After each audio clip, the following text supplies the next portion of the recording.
Welcome, Lumineers and fans of the happiest card game on earth. It's been a little while since our last video. I'm afraid real life just got in the way, but we're back to talk about some new cards in Lorcana. We have a dozen cards from Rise of the Floodborn to take a look at, so let's get started. First up, we have a 4-costed uninkable 4/3 for 1 lore in Mulan, Soldier in Training. She's a Ruby Storyborn Hero Princess at common rarity with the ability Rush. This character can challenge the turn they're played. Awesome artwork from Cookie here. Worth noting this now has their full name, Michael Cookie Neowedomi. I'm sure I'm butchering that, so I apologize. And this really is awesome artwork. This actually is featuring on sleeves and a deck box for Rise of the Floodborn. And whilst it's awesome art, I don't really think this card is particularly very good.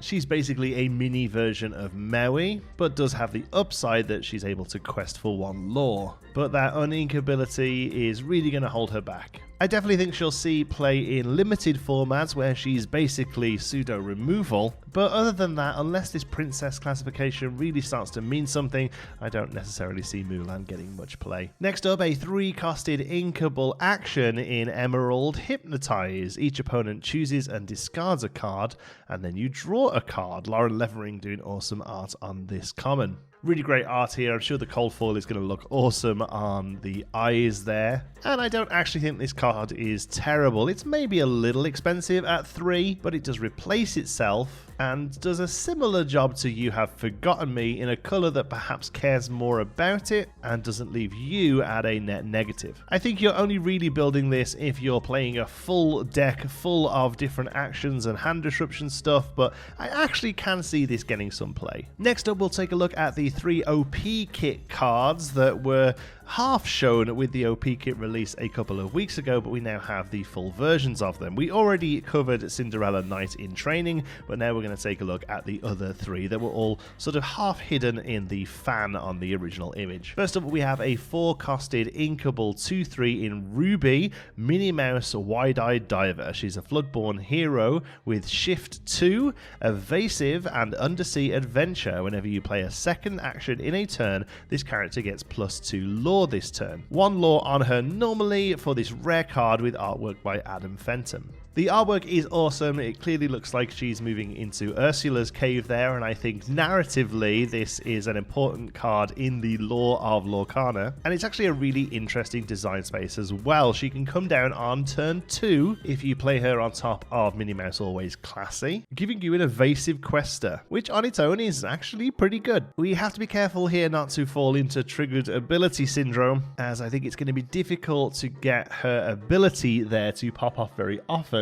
At least as it stands, we may well see lots of cheaper actions that are going to see more play, but at the moment I feel like her ability is a bonus that might occasionally happen rather than something you're going to really be able to build around. Although Ruby Emerald hasn't really got a strong deck in the current meta, evasive's really not pulling their weight, but I do think perhaps Minnie Mouse and her significant other might see us get a Ruby Emerald deck all about actions, and I'm very excited to see how that plays out. Next up, a 2-costed inkable 1/1 for 1 lore in Emerald, Bookie Squirrel Squeak Tutor. He's a Storyborn ally with the ability Ward and Squeak. Whenever you play a Floodborn character, each opponent chooses and discards a card. Uncommon rarity and great art by Alex Accorsi. I think Bookie is really quite good here, and perhaps the first card I think I've seen in Lorcana that doesn't want to turn sideways. I think you'd be quite happy dropping this on turn 2 in a deck that is focused around Floodborn characters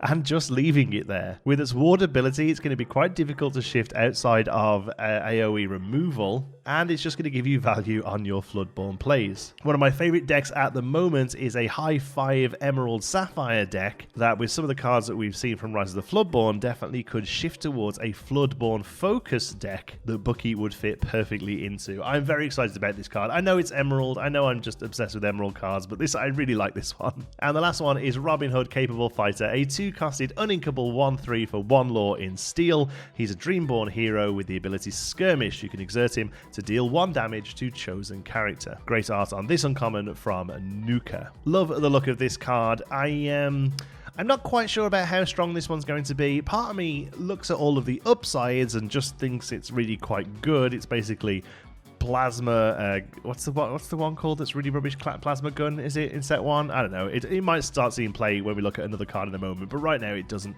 But yeah, this is good. This is Tim from Magic. This is you know, it just taps and deals 1 to something.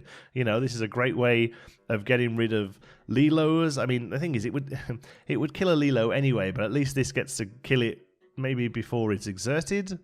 I don't know. I think this is good, but I don't know. Maybe I'm just looking at the upsides and not really paying attention to it. It might not be as good as I think. I think this is pretty good. I don't know. Tell me. This is the one I can't decide about. Tell me what to think about this card, please. Next up, a 2-costed uninkable item in steel, Mouse Armor with protection. You can exert it to give chosen character resist 1 until the start of your next turn, so it survives over their turn. An uncommon here with art from Gaku Kumatori. So perhaps a solid item in steel, although it doesn't currently have that much competition. I think we need to really see how much resist is going to see play and how much other cards we see interact with it. Currently, resist looks very, very strong, but I do think even if resist is strong, you're just going to want to play characters that sort of natively have it. I'm not really sure whether these items that grant a boon for the turn are really that great. I mean, we don't see Stolen Scimitar really see any play. We don't see the Scepter of Arendelle see any play. I actually quite like Eye of the Fates, but I do kind of think it's a little bit of a wimble card. It's a neat effect, but I just think the opportunity cost of playing this in a deck might be a little too high, especially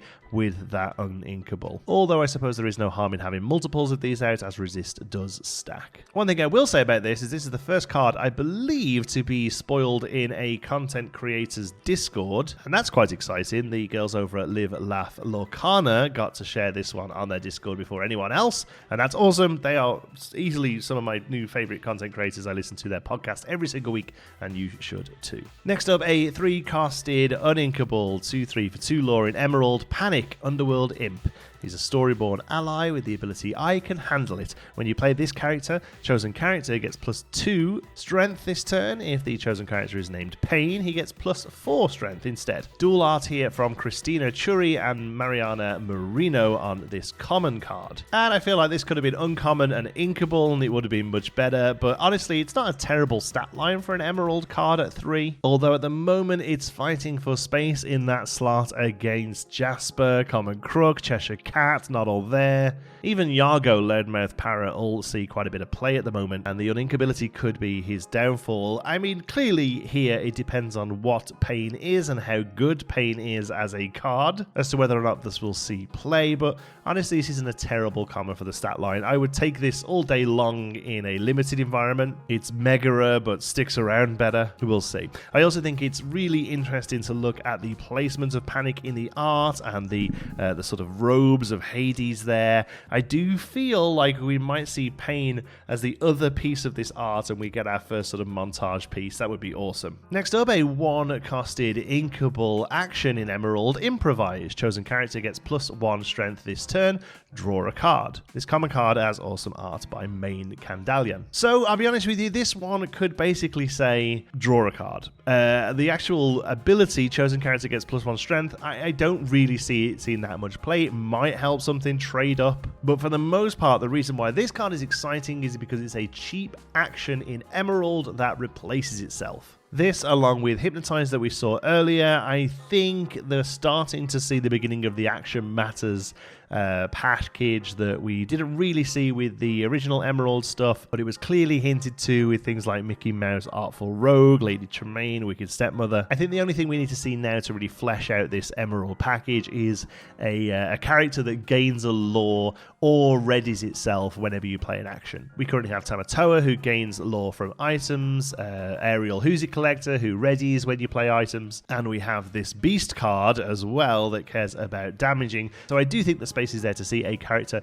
that does ready itself when you play an action or gains a lore when you play an action. I mean, this one is almost it, to be honest. If you could play some steel actions that cause damage, you are absolutely laughing with this guy. It's a 6-costed inkable 4/5 for 2 lore in Emerald, Beast Relentless, a Storyborn hero prince with the ability Second Wind. Whenever an opposing character is damaged, you may ready this character. Awesome art by Eerie Welly on this legendary character, and I think it's fair to say that this is clearly why it's a legendary. This is a very strong card. If this sticks around, it has got to survive your opponent's turn, but if this doesn't get dragon fired or let it go, then you're most likely winning. An Emerald Steel package that plays Fire the Cannons, Smash, pings things with Giant Tink or Hands, the new Robin Hood, or I'll say it, maybe even the Plasma Gun. It's going to be super easy to quest for 6, maybe even 8, maybe even 10 lore in a turn with this guy. I don't think he's broken like a lot of people are saying. Again, he does have to survive your opponent's turn, but if you are able to ready, set, draw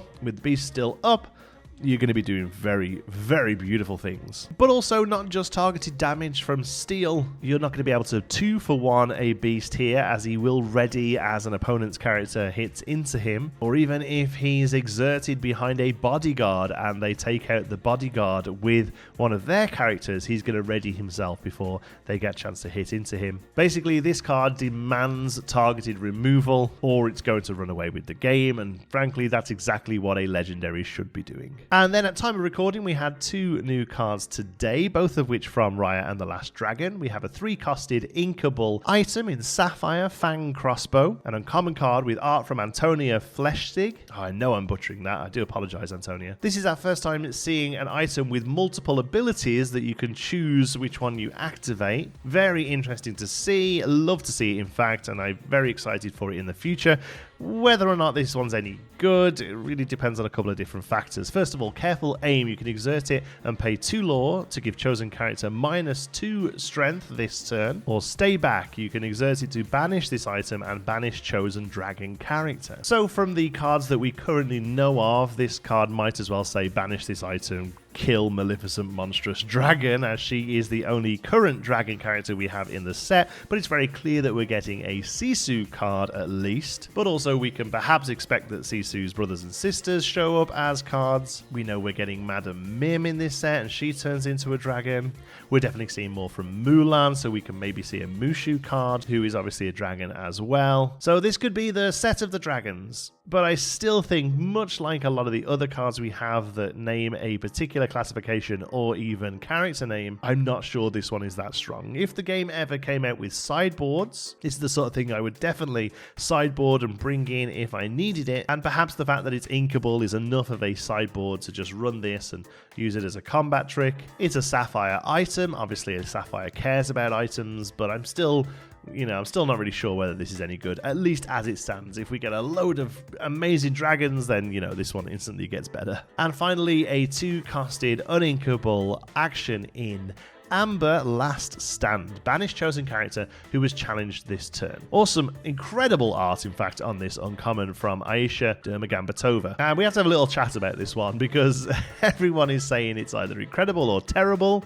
I think this is good, honestly, and I'll tell you why. Basically, this is removal in a color that currently has no removal. This is a removal action in Amber, and it's playing into what Amber wants to do, which is have a lot of things on the board. Either little things with things like Lilo and Stitch, or things with big butts that might survive a challenge but not necessarily finish off the thing they're challenging into, like Rapunzel, Goofy Musketeer, the new Mickey Mouse friendly face, Moana, etc. And it then finishes off anything you like. Think about throwing Mickey Mouse or Moana into a 4/4 and then banishing it with Last Stand. Heck, think about throwing a Lilo that's getting outpaced into a monstrous dragon and having Last Stand finish it off. It might not be the strongest card we've seen, but what I think it does do very well is provide an ability that a color doesn't have currently, but in a way that fits the color. Not every ink color can have a just banish thing spell. The fact that all of these color identities are coming through and we are seeing caveats on some cards within their colors, I actually think it's really good. I think it's really healthy game design. We just have to be careful, obviously, that certain colors don't creep to the top just because they're go-to things are just better, but the fact that we're seeing the card draw of Emerald be cards that replace themselves, or the fact that we're seeing the removal of Amber be ones that require sacrifice of a small creature, I think that's really great for the game and really good fun to see. Also, how about an Amber Amethyst deck? Things that are running Magic Broom and Dr. Facilier that's able to bounce characters back during a challenge. You're going to feel much more comfortable throwing stuff into something and finishing them off with Last Stand when you're just going to be able to replay them anyway, having got them back from the discard pile. I don't know. I think this one's a lot better than a lot of people are making out. I still don't think it's the best card we've seen or anything. That's clearly Beast Relentless. But hey, I still think it's a really well-designed card. Whether or not it's a good card, we'll have to see, but I actually do think it's pretty good. So there we go. What's that, about 10 new cards or something? We'll try and do these more often as the reveals come now. I appreciate you watching. Don't forget to subscribe and like and do all that YouTube stuff. Until the next one, be good.